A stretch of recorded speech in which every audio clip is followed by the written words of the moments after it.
आप देख रहे हैं गुलिस्तान न्यूज। रात के 8 बज चुके हैं। उर्दू खबरनामा लेकर मैं आपका मेजबान गौहर कुछ आपके खिदमत में हाजिर। तफसीलात से पहले नजर डालते हैं हेडलाइंस पर। एक दहाई के बाद जम्मू कश्मीर में असम्बली इंतखाबात का पहला मरहला कल। 219 उम्मीदवारों के सियासी किस्मत का फैसला। कल ईवीएम में होगा कैद। 23 लाख से ज्यादा हकरा दही का इस्तेमाल करने के अहल। वज़ीर आज़म से कोई उम्मीद नहीं, इंजीनियर रशीद का लहजा। अवामो लीडरान मुखालिफ, भाजपा से नजदीकियां दूर से आती है नजर। आगा रूहुल्लाह मेहदी का बयान।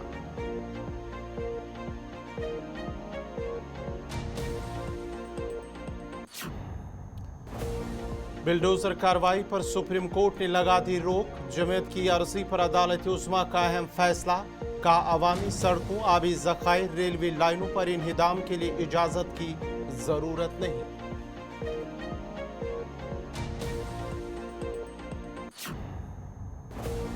वक्फ तरमीमी बिल को मंजूर कराने के लिए हुकूमत पुरअज़्म। बिल को आने वाले दिनों में पार्लियामेंट से कराया जाएगा मंजूर। वज़ीर दाखिला अमित शाह।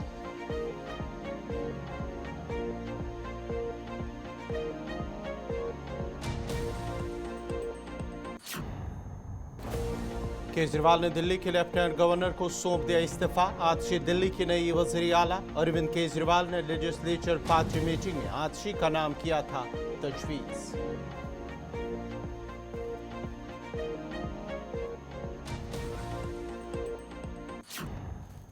और अब पेश खबरों की तफसील। जम्मू कश्मीर में 10 साल के तवील अरसे के बाद मुनक्कदा होने वाले 3 मरहलों पर मुहित असम्बली इंतखाबात के पहले मरहले के लिए इंतखाबात कल होने जा रहे हैं, जिसके लिए सभी इंतजामात मुकम्मल कर लिए गए हैं और स्टेज हर लिहाज से तैयार है। इंतखाबात के पहले मरहले में कुल 90 नशस्तों में से 7 अजला पर फैली 24 नशस्तों की पोलिंग कल सुबह 7 बजे से शुरू होकर शाम के 6 बजे इख्तिताम पजीर होगी। साल 2019 में दफ़ा 370 की मनसूखी और जम्मू कश्मीर को 2 यूनियन टेरिटरियों में तकसीम करने के फैसलों के बाद ये जम्मू कश्मीर में मुनक्कद होने वाले पहले असम्बली इंतखाबात हैं। जम्मू कश्मीर असम्बली इंतखाबात के पहले मरहले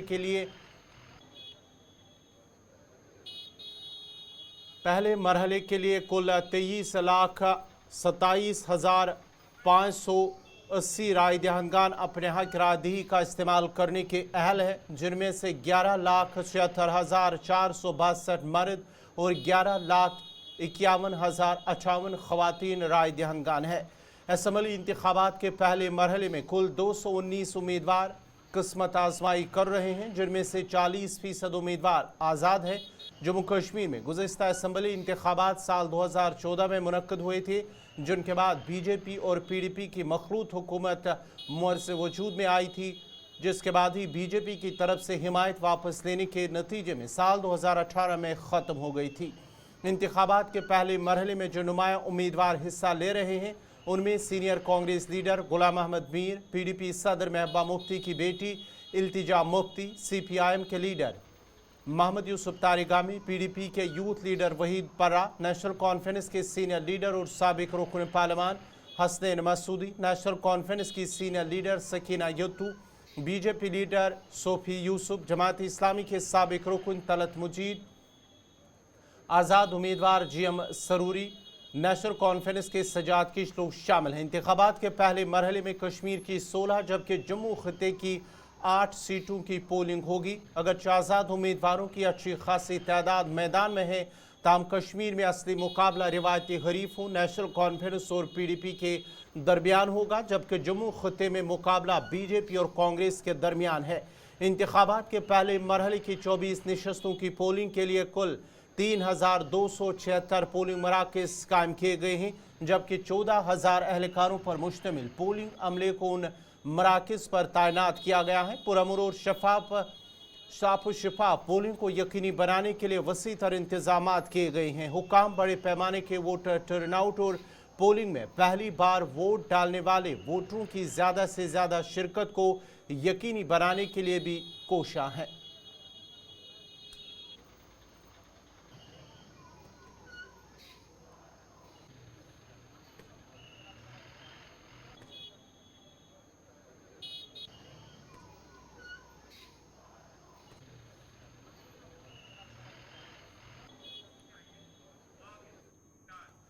मेंबर पार्लियामेंट और नेशनल कॉन्फ्रेंस के सीनियर लीडर आगा रुहुल्ला मेहदी ने कहा है कि बेहतर होता कि इंजीनियर रशीद भाजपा के खिलाफ इलेक्शन लड़ते। उन्होंने कहा कि इंजीनियर रशीद जिस तरह की जुबान और लहजा यहाँ के लीडरान और साबिक वज़राए आला के खिलाफ इस्तेमाल करता है, काश वो भाजपा या उसकी क़यादत के खिलाफ इस्तेमाल होता तो मान लिया जाता कि वो उनके खिलाफ है। वज़ीर आज़म के दौरे पर रुहुल्ला मेहदी ने कहा कि उन्हें पीएम मोदी से कोई उम्मीद नहीं है।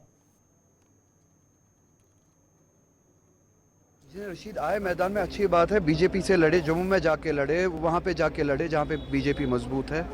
कश्मीर में इतनी तकसीम क्यों, हर जगह तकसीम क्यों की जाती है? तो अच्छी बात है, अगर वो बीजेपी के साथ लड़ने के लिए बाहर आए तो बीजेपी के साथ लड़े। हम भी उसमें खुश हैं। हम चाहते हैं कि जितनी भी ताकतें, जितने भी फोर्सेस, जितने भी लोग, हम ख्याल लोग बीजेपी के साथ लड़ना चाहते हो वो जुड़े और बीजेपी के साथ। उनके भाषण से लोगों को हक है कि कैंडिडेट्स, नुमाइंदे लोग उनके काम से उनको पहचाने। प्रॉक्सी है या नहीं है, उनके काम से लोगों को पता चलेगा, लोग जज करेंगे। और रही बात जिस तरह से वो लैंग्वेज यूज़ करते हैं यहाँ के रिप्रेजेंटेटिव्स, फॉर्मर चीफ मिनिस्टर्स, काश मैं उस तरह की लैंग्वेज मोदी के ख़िलाफ़ सुन पाता उससे।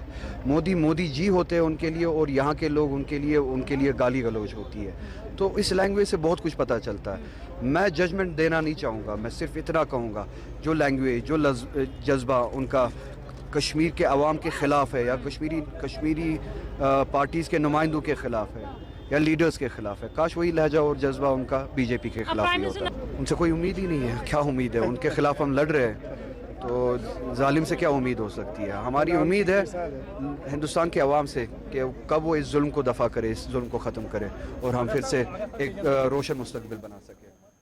वज़ीर दाखिला अमित शाह के दफ़ा 370 के मुतल्लिक बयान पर नेशनल कॉन्फ्रेंस के नायब सदर उमर अब्दुल्ला का कहना है कि कुछ भी नामुमकिन नहीं है। अगर ये नामुमकिन होता तो सुप्रीम कोर्ट दफ़ा 370 के हक़ में 3 बार फैसला न देती। उमर ने कहा है कि अगर आज सुप्रीम कोर्ट के 5 जजों की आईनी बेंच ने आर्टिकल 370 के खिलाफ फैसला किया, ये मुमकिन है कि कल 7 जजों की आईनी बेंच आर्टिकल 370 के हक़ में फैसला दे। उमर अब्दुल्ला ने मज़ीद कहा कि जम्मू सूबे में मिलिटेंसी में इजाफे के जिम्मेदार भाजपा है। कोई चीज़ नामुमकिन नहीं है ना। अगर ये नामुमकिन होता तो जब सुप्रीम कोर्ट ने 3 बार 370 के हक में फैसला किया तो उस वक्त नामुमकिन क्यों नहीं था? जब बीजेपी को राजीव गांधी के उस ऐतिहासिक कामयाबी में लोकसभा में सिर्फ 2 MP थे, तब नामुमकिन क्यों नहीं था? ना, ये अल्लाह ताला का कोई फैसला नहीं था, ये लोगों का फैसला था। पार्लियामेंट के जरिए ये फैसला लिया गया है। पार्लियामेंट का कोई भी फैसला तब्दील हो सकता है। सुप्रीम कोर्ट का फैसला अगर 5 जजों ने आज 370 हटाने के हक में पाया है, क्या ये मुमकिन नहीं है कि कल 7 जज का बेंच बैठेगा और वो 370 के हक में दोबारा अपनी राय जो है वो वहां पे देंगे? कोई बात नामुमकिन नहीं है ना। मुझे पहले अमित शाह साहब ये बताएं ना, जो जम्मू में आतंकवाद को बढ़ावा मिला है वो किसकी बदौलत? हमारी हुकूमत, कांग्रेस और नेशनल कॉन्फ्रेंस की, हमें इक़्तिदार से बाहर गए हुए 10 साल हो गए। यहाँ पे 6 साल हो गए डायरेक्ट मरकज़ की हुकूमत का यहाँ पे जो है कंट्रोल रहा। अगर आज जम्मू में आप दोबारा आतंकवादी हमले देख रहे हो, अगर रियासी में यात्रियों को हमला किया जा रहा है, अगर फौज पे हमला हो रहा है, अगर एनकाउंटर्स में हमारे अफसर और बहादुर सैनिक जो हैं वो मारे जा रहे हैं, ये किसकी बदौलत? आखिरकार चलिए ना, अब आप हमें उन चीज़ों के लिए कसूरवार ठहरा सकते हैं जहां कसूर हमारा हो, लेकिन आज अगर जम्मू में आतंकवाद फैल रहा है उसका कसूरवार, उसके लिए आप बीजेपी को कसूरवार ठहराइए। प्रदेश कांग्रेस कमेटी के सदर तारिक हमीद करा ने कहा कि नेशनल कॉन्फ्रेंस और कांग्रेस का ऐलान सिर्फ हुकूमत साजिया सीट शेयरिंग के लिए नहीं है, बल्कि ये अवाम के मफादात और भाजपा की अवाम मुखालिफ पॉलिसियों के लिए बनाया गया है। उन्होंने कहा है कि लोगों को अब सोच समझकर अपने हक रायदही का इस्तेमाल करना चाहिए, क्योंकि आज अगर गलती हुई तो उसके नताइज अगले 100 साल तक भुगतने होंगे। अलायंस जो है ये किसी बड़े मकसद के वास्ते है, ये सीट शेयरिंग ही तक नहीं है, हुकूमत साजी नहीं है, ये एक बड़े मकसद के वास्ते अलायंस हुआ है और लोगों की चाहत के मुताबिक हुआ है। ये लीडर्स का अलायंस नहीं है, ये लोगों का अलायंस है। ये लोगों की ख्वाहिश थी कि जितनी भी ताकतें बीजेपी के उस डिविसिव पॉलिसी, डिविसिव उनकी जो लाइन है उसके खिलाफ लाइक माइंडेड पार्टीज इकट्ठे आए और उनके इस खतरनाक अजाइम जो उनके हैं मुल्क के वास्ते भी, जम्मू कश्मीर के वास्ते भी, उसका भरपूर मुकाबला करें। तक वो 10 कैंडिडेट्स की बात करते हैं, यही तो बदकिस्मती है। जमहूरियत का जनाजा निकाल रही है बीजेपी, जमहूरियत के साथ खिलवाड़ कर रही है बीजेपी। जमहूरियत के नाम पे, जिसका मैंने नाम दिया है डेमोक्रेटिकली ऑर्केस्ट्रेटेड ऑटोक्रेसी, ये तो वही है। ये तो खुद this is a self admission कि हम जमहूरियत को गैर जमहूरी तरीके से कैसे चला रहे हैं। यानी कि उनको इस चीज का एहसास है कि हम बीजेपी के नाम पे कश्मीर में नहीं जीत सकते, तो उन्होंने अपने ये टटपुंजियां आगे लगा दिए। तो ये तो उनका खुद का अब सेल्फ एडमिशन हो गया ना।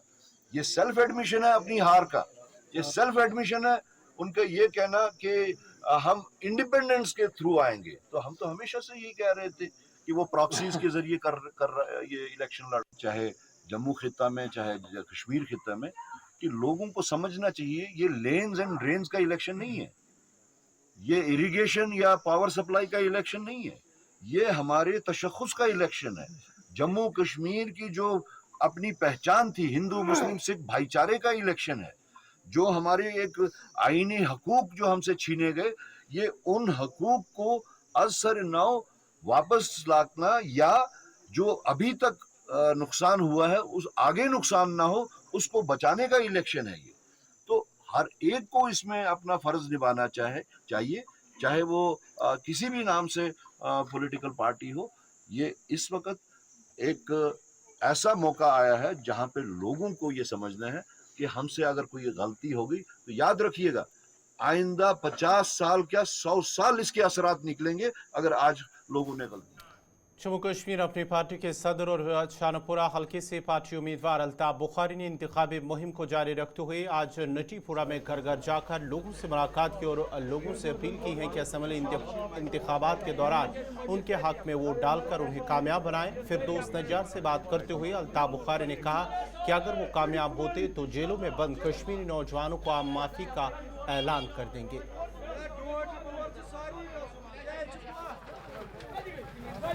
देखिए, डेमोक्रेसी की रूह है, कैंडिडेट जितने उठेंगे अच्छा है, इंडिपेंडेंट उठे, पार्टियों से उठे, तो मुझे नहीं लगता किसी को एतराज़ होना चाहिए। देखिए, मुझे लगता है इंशाल्लाह इलेक्शन का रिज़ल्ट हो जाएगा। हमने तो कहा है हम आम माफ़ी का ऐलान करेंगे अगर हम सरकार में आए। आप देखेंगे जेल इनके खाली हो जाएंगे, फिर इनको 50 साल लगेंगे दोबारा लड़कों को पकड़ने में। किसी लड़के को हम पकड़ने नहीं देंगे इनको। तो क्या मैसेज रहेगी आप लोग? बस बच्चों को अमन का रास्ता पकड़ो, अमन का रास्ता ही बेहतरीन रास्ता है।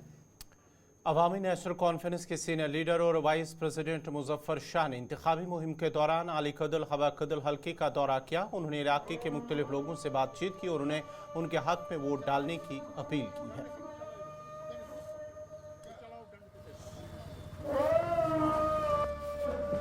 ये बाबरडैम चौक पे जो वहाँ के दुकानदार हैं, वहाँ के आपके ये बसकिंदर हैं, उन्होंने बहुत बड़ी समस्या हमारे सामने रखी कि इसको मीडिया के थ्रू आप लाइए सामने।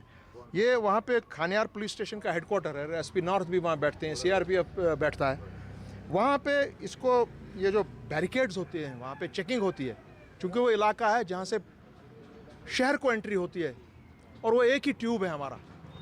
एक तो वो खस्ता हाल में, उसको मैग्नेमाइजेशन नहीं हो रही है। अगर स्मार्ट सिटी का मैटर है उसको बाज़ाब्ता तौर पर बैरिकेड करना चाहिए।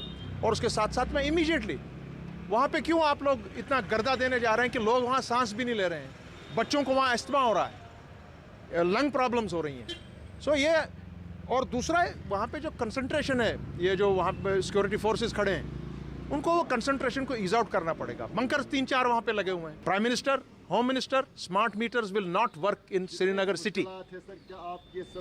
कोई नहीं ये कर सकता। जी हाँ, हम सबको मिलकर करना पड़ेगा। अगर तमाम जमातें कमर कस लें कि भाई हम बिजली का जो फीस का स्ट्रक्चर है उसको हम रिवर्स करते हैं, अभी स्टेटहुड वापस नहीं मिला, क्या आपको लगता है स्टेटहुड को पावर होगा? जी हाँ बिल्कुल होगा, अगर नहीं होगा आप उठ जाइए वहां से। ऐसे लालचौक असम्बली हल्के के लिए भारतीय जनता पार्टी के उम्मीदवार इंजीनियर एजाज अहमद ने आज भी इंतखाबी मुहिम को जारी रखते हुए कई इलाकों में घर घर जाकर लोगों से उनके हक में वोट डालने की अपील की है। इस मौके पर उन्होंने कहा कि लालचौक असम्बली हल्के में आज भी ऐसे इलाके हैं जहां लोग बुनियादी सहूलियात से महरूम हैं और जिन लोगों ने यहाँ बरसों से हुकूमत की है उन्होंने आवाम के साथ सिर्फ नाइंसाफियाँ की हैं। देखिए, लाल चौक श्रीनगर का ताज है, ना कि श्रीनगर का पूरे कश्मीर का ताज है। मैं मानता हूँ लाल चौक में बहुत कुछ करने के लिए है। लाल चौक खाली अर्बन एरिया नहीं है, इसमें रूरल एरियाज़ भी आते हैं जिनको आज तक नेगलेक्ट किया गया। मैं जब लाल चौक के इलाकों में जाता हूँ, एक घंटा घर छोड़ के बाकी जितने इलाके जो अंदर अंदर में है, चाहे बटमालू, आलचूबाग हो, सलना हो, पाचाबाग, रामबाग, उनकी ड्रेनेज तक आज तक नहीं हुई, उनके मैग्नीमाइजेशन आज तक नहीं हुई। मैं उन पार्टियों से सवाल करना चाहता हूँ जिनको आज तक 70 सालों में इन्होंने वोट दिया, उन्होंने किया क्या? अपने घरों को बना के और कोई काम तो उन्होंने किया नहीं। और दूसरा, जो हमने मैनिफेस्टो रखा है वो लोगों का मैनिफेस्टो रखा है। हमारी जो मैनिफेस्टो है गरीब आवाम की मैनिफेस्टो है। हमने गरीब आवाम के लिए 5-5 महल्ले रखे हैं। हमने बोला है कि जो घास चराई पे लोग रह रहे हैं उनके लिए पॉलिसी हो, वो प्रॉपरली रिहेबिलिटेट हो। हमने बोला माइनिंग, हम लोग जो इलाका है 20,000 लोग हैं माइनिंग से जुड़े हुए और ऐसे परिवार है जिनका खाना पीना सब उसी पे चलता है, उसको हम लोग 24/7 रेगुलेट करेंगे। और जो हमारे हांजीज भाई है जो रेत निकालते हैं उनके लिए भी हम लोग काम करेंगे। टूरिज़्म के वसाइल हम लोग और कोशिश करेंगे। एक लाल चौक पूरे वर्ल्ड में माना जाता है, लाल चौक घंटाघर तक महदूद ना रहे, ये बाकी इलाकों में भी जाए, उसके लिए हम लोग काम करेंगे। जो हमारी होटल इंडस्ट्री है उसको कैसे हम लोग प्रमोट करेंगे, उनको कैसे रिहेबिलिटेट करेंगे, या हमारे हाउस बोट ओनर्स हो उनके लिए। इंतखाब खान साहब के उम्मीदवार अली मोहम्मद मीर ने अपने इलेक्शन मुहिम को जारी रखते हुए आज मुख्तलिफ गाँव में जाकर लोगों से अपने लिए वोट मांगा। इस मौके पर उनके हमरा स्टेट सेक्रेटरी उमर जान के अलावा साबिक जिला सदर आगा सईद मोहसिन भी मौजूद थे।